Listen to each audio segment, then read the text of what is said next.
RC Music presents.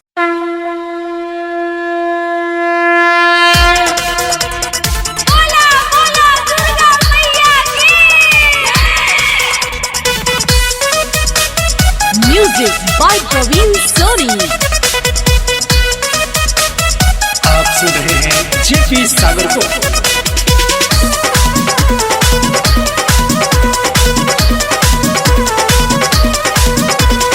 चलो थावे नगरी माई के लाल रंग चुनरी चढ़ाई बे रजऊ।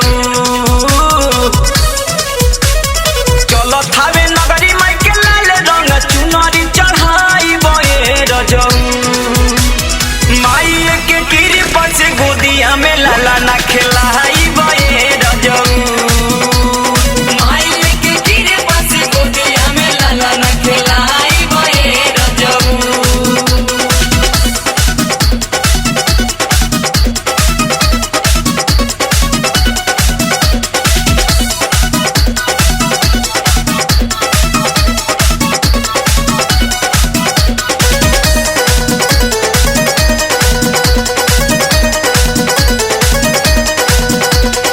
सबकर सुनेली माई हमरो के सुनी है, दे दी है गोदिया में फूल हो।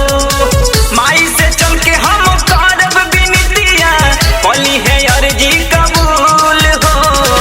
सबकर सुनेली माई हमरो के सुनी है, दे दी है गोदिया में फूल हो।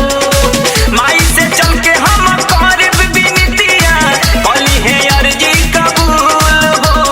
छोड़ा खुली काम चला माई के तू धाम बात माना ये रजऊ। अरे छोड़ा कुली काम चला माई के तू धाम बात माना ये रजऊ।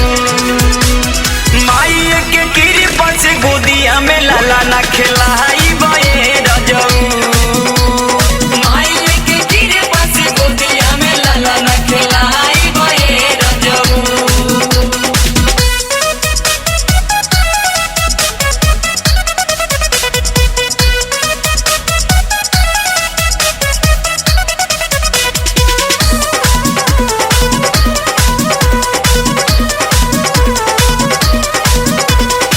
सोचल विचारे रौरा फेल जानी करी, चल के कली पलान जी।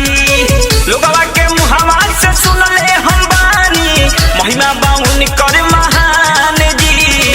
सोचल विचारे रौरा फेल जानी करी, चल के कली पलान जी। लोगवा के मुहावा से सुनले हम बानी, महिमा बाउन कर महान जी। लाई पान पियरी माई के घीवा के दियरी जराई बे रजऊ। लाई पान पियरी माई के घीवा के दियरी जराई बे रजऊ।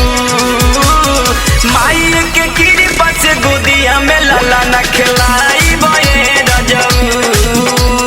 माई के कृपा से गोदिया में लाला ना खिलाई बे रजऊ। बोला बोला थावे वाली मैया की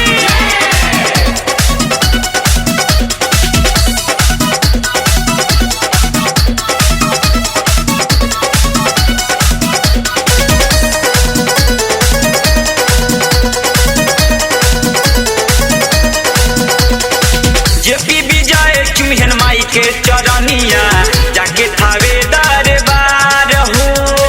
करिहन दया मोर देवी मैया, हो जाई हमर बेड़ा पार हो।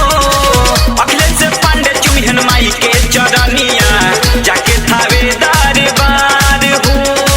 करिहन दया मोर देवी मैया, हो जाई हमर बेड़ा पार हो। फूल अढ़ौलवा जुड़े नरिया लावा चढ़ाई बे रजऊ। फूल अढ़ौलवा जुड़े नरिया लावा चढ़ाई बे रजऊ। माई के कृपा से गोदिया में लाला ना खिलाई